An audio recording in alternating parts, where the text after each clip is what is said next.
Okay. I just went and recorded the day 4 video, and then I said, oh, I'm going to record my reflections later on. But I just want to jump in here. And so I'm going to record them later on Wednesday. Today, when you're seeing this, probably I'll upload it to be in the morning. I wanted to share another practice that I've been using for myself during the course of this Trusting Your Visions journey, which is actually working with my own Oracle deck, which is in writing form right now, but I am looking to get the art created for it, which is very exciting. And so I wanted to welcome anyone to share which Oracle decks they may be using. I've also been using the Rose Oracle deck, which I have the booklet for.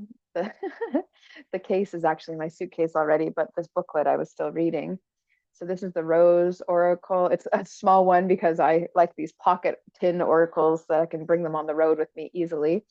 As well, I will also just wanted to announce that I'm feeling really connected to bringing music back. I've been feeling a bit disconnected to pursuing my music in a real way. And today I actually went out and asked for some figures from some recording studios here in Scotland so that next year perhaps I could be looking at doing some crowdfunding or doing some arts grant funding, and getting my first album produced, which would be really, really beautiful and has been a long time coming. People have been asking me to do music for a long time, and I really have been quite resistant to it. So I just wanted to thank you all for being a part of this journey so far. It is allowing me to feel like I'm rising up into the woman I envision myself as, and really who I am.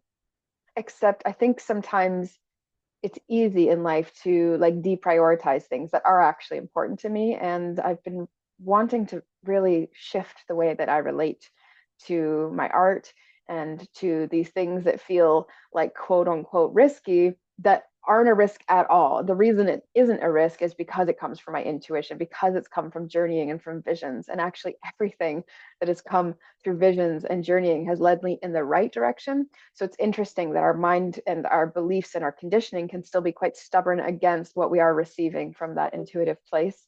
And yeah, so this whole journey is already helping me step more deeply into my role as a shamanic artist, as a singer songwriter. I think as a future homeowner, as a loving person, and thinking about this idea of romance and how I relate to the idea of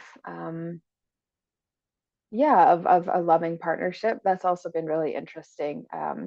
And in it, I've also been sensing actually ancestral healing come up. So you might be pulled in so many different directions, really, when it comes to this healing journey. So I would like to share this recent transformation podium replay with the folks who are on the Trusting Your Visions journey. I'm going to do so this weekend. So I will share that with you this weekend. Look forward to that. And if you haven't yet and you're part of the Trusting Your Visions journey, I should have said this on the Oracle Fest channel, but if you haven't yet and you're part of it, you've already purchased the Trusting Your Visions journey to get all the replays and to get the guide and all that, just make sure you're checking your email inbox because the guide could be sent to your promotions folder by accident or something like that. And as well that you join the WhatsApp group. So that was in our most recent email. So we'll see you all soon. Bye.